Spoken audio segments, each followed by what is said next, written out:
Hey everyone, this is SpiderFam 101. Yes, I have a new Spider-Verse shirt.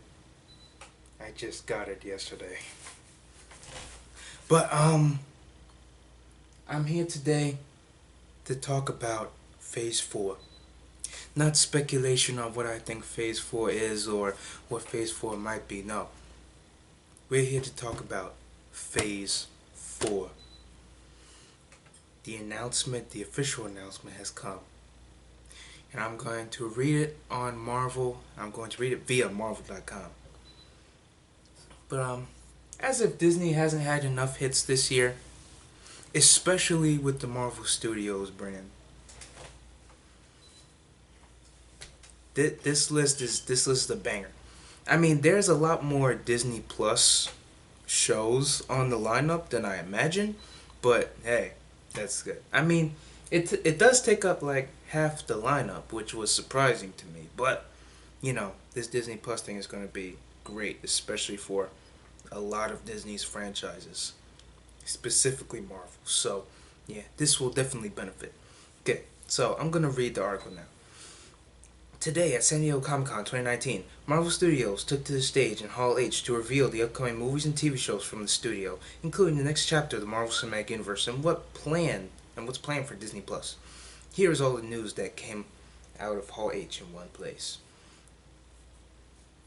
To kick things off, Marvel Studios president Kevin Feige announced Marvel Studios The Eternals. Marvel Studios The Eternals, starring Richard Madden as Icarus, Kumail Nanjiani as Kingo, Lauren Ridloff as Makari, Brian T. Henry as Phastos, Salma Hayek as Ajax, Leah McHugh as Sprite, Don Lee as Gilgamesh, and Angelina Jolie as Thena. The Eternals, which will be directed by Chloe Zhao, will come to theaters November 6, 2020. And in terms of how I feel about the Eternals, I have no idea who they are. I only have a brief knowledge on who the Eternals are. But that's all I'm going off of. So I'm excited for new things, and this is definitely a new thing, so I can't wait for it.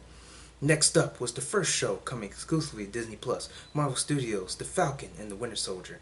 Anthony Mackie, the Falcon, and Sebastian Stan, the Winter Soldier, came on stage to greet the fans, and it was revealed that Daniel Bruch will return as the villain, Baron Zemo.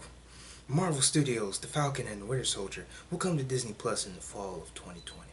Now, this one, in terms of all the Disney Plus series that are announced, it's not the one that I am like, oh my god, Falcon and the Winter Soldier. No. But I do like the banter that these two characters have and the chemistry, so I can't wait for that. But in terms of like series, I'm not looking forward to it as much as another Disney Plus show that just happens to be on here that I'll get to later on. So yeah, I'm excited for it, but not as excited as all the other Disney Plus shows that were announced. Next up is a classic Marvel Comics character making his movie debut. Marvel Studios' Shang-Chi and the Legend of the Ten Rings, starring Simu Liu in the title role. Appearing alongside Liu will be Aquafina. Aquafina. In an undisclosed role, and Tony Leung as the real Mandarin. Marvel Studios' Shang-Chi and the Legend of the Ten Rings will be directed by Destin Daniel Cretton in theaters February 12, 2021. Now, Shang-Chi, as far as I know, Shang-Chi is like really tied to Iron Fist, so I'm surprised that, my boy Danny is not in this. But he is like on a world tour right now, so he can't really be there with Shang-Chi. But, the character, from what I heard, is cool. So I can't wait for it. Now, and I can't wait to see the real Mandarin with the real Ten Rings. Hopefully we'll see Fing Fang Foom in this too. But now for the Disney Plus show that I'm really looking forward to. Marvel Studios' WandaVision, an original series starring Elizabeth Olsen and Paul Bettany reprising their MC roles as Wanda Maximoff, Scarlet Witch, and Vision.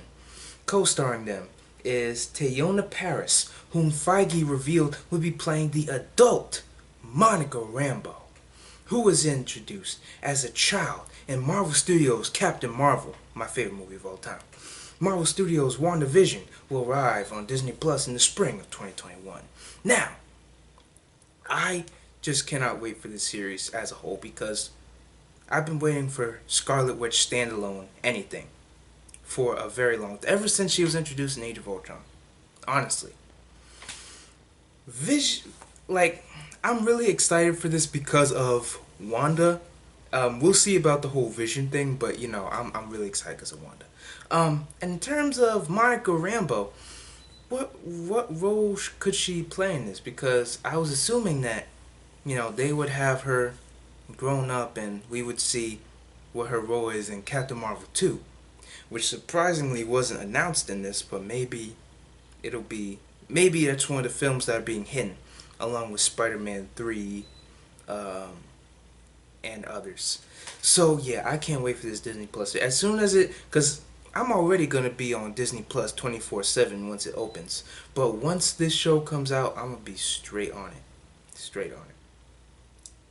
The MCU's favorite trickster, Loki, will also make his way to Disney Plus. Marvel Studios' Loki, an original series starring Tom Hiddleston, will see the God of Mischief cause even more trouble starting in the spring of 2021. Now, Loki, I like the character, but to me, this series is just pointless. I don't need a series on Loki. But, hey, we'll see how it turns out. I'm open to anything at this point. Come on, hit me, man, hit me. Marvel Studios' Doctor Strange and the Multiverse of Madness, starring Benedict Cumberbatch as Stephen Strange, with Scott Derrickson returning as director, but joining Doctor Strange this time around will be the Scarlet Witch, played by Elizabeth Olsen. In another twist, the events of Doctor Strange in the Multiverse of Madness will connect with Disney Plus series Marvel Studios' WandaVision. Marvel Studios' Doctor Strange in the Multiverse of Madness will cast its spell in theaters May 7, 2021. Now, here's what I love. The fact that we're getting a Doctor Strange sequel. I love the first Doctor Strange. I love that film so much. That film was it was mind-blowing. The fact that I heard that this is going to be like the first horror movie of the MCU, it's actually going to be scary. I'm going to have to hold my ears like this while watching the movie because it's going to have actual scares, like a real horror movie. But not only was I excited for that, but the fact that Wanda's going to be in this too, and it's going to connect to a series. That is so cool, man. That is so cool. I cannot wait for this sequel. And Nightmare's going to be in it too, and the multiverse as well. Yeah. I knew that even though Mysterio lied about it in Spider-Man 2, I knew, the multiverse is still real, people. Come on. The legacy of the What If comics will be adapted for the screen. Marvel Studios' What If, the first animated series in the MCU, will star Jeffrey Wright as the voice of the Watcher.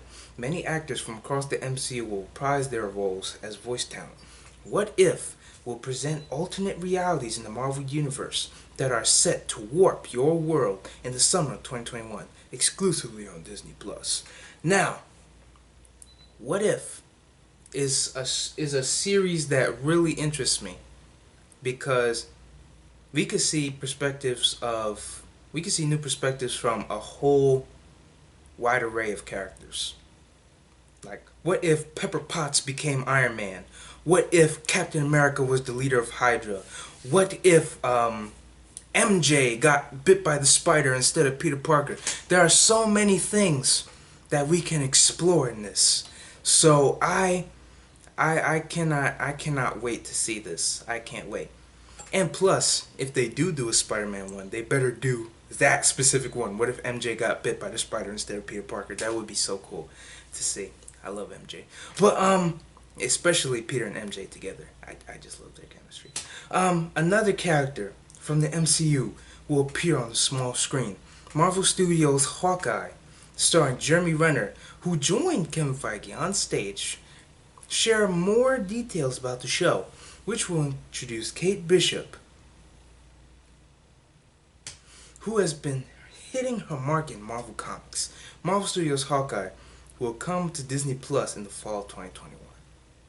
Now, I don't have much to say about this one other than the fact that, I think it's cool that Hawkeye is getting a series because, if anything, I expect this series to be a lot like a Bourne type thing or like a spy thriller. Like another thing that's on here that I'm so excited for. But now, here's the thing that I got the most hyped up by. It was also revealed that someone from Thor's story will return to the MCU. Natalie Portman will return for Marvel Studios' Thor: Love and Thunder. Joining stars Chris Hemsworth and Tessa Thompson. Taika Waititi will return as director. And he confirmed that Jane Foster, Natalie Portman, will become the mighty Thor, goddess of thunder.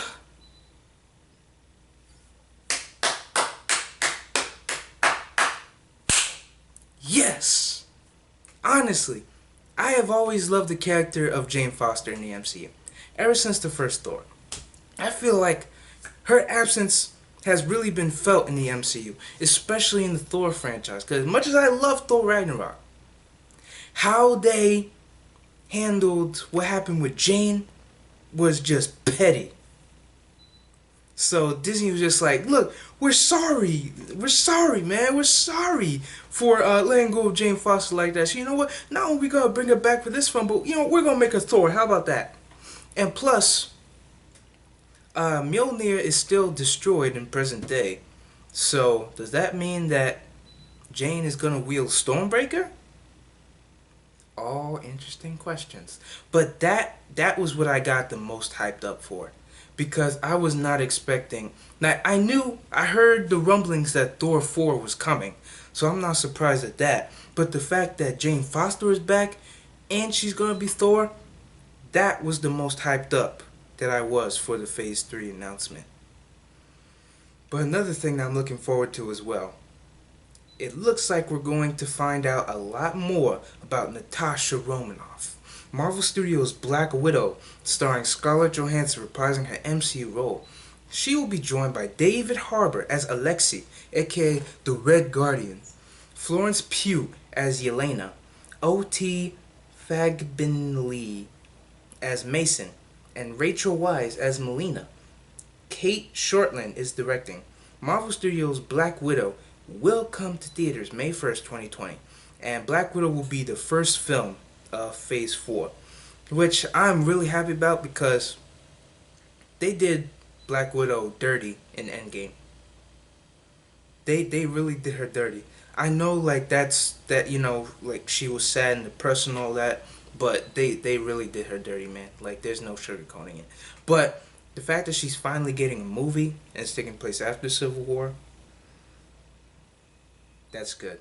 Because I hope that this movie is everything that I want it to be, which is an intense spy thriller with great action, great character, great story, and just a great standalone for Natasha Romanoff. Because, out of all the 10 years she's been in the MCU, that's something I feel like she's deserved as a character, her own movie. So, Black Widow coming to theaters May 1st, 2020, I can't wait for it. But that wasn't the last of it. Actually, that was the first thing they announced. I'm surprised that's at the end, but that wasn't the only thing. Because when they were taking the traditional group photo at the end of the conference, they were like, but wait, there's more. Mahershala Ali, come up to the stage. We're like, Mahershala Ali? Who's he playing? Who's he playing? Who's he playing? And then, he comes up on stage with a hat. He's like, oh, what's on your hat, man? He unfolds the hat.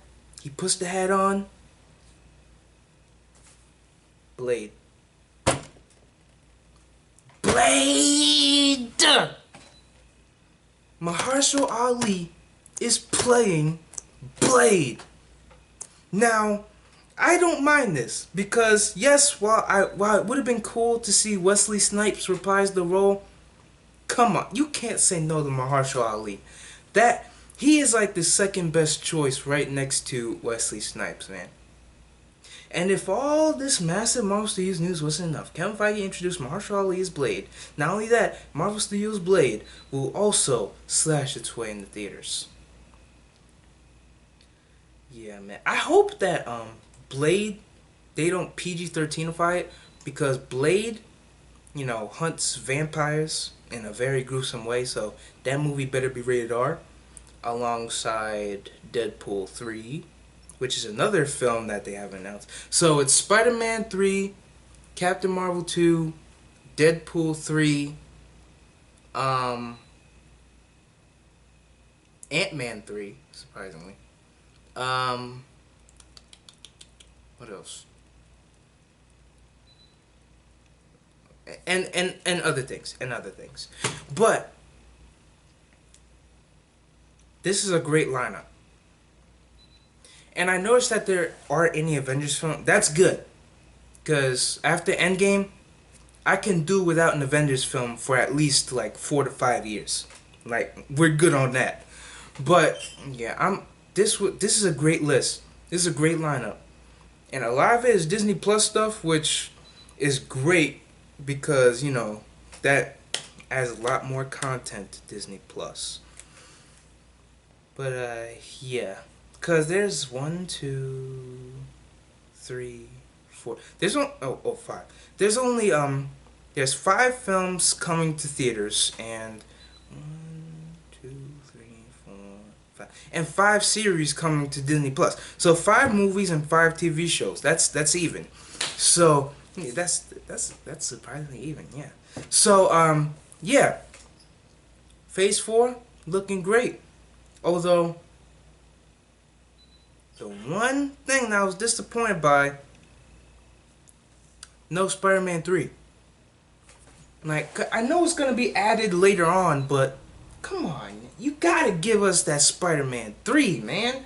After that cliffhanger you left us on?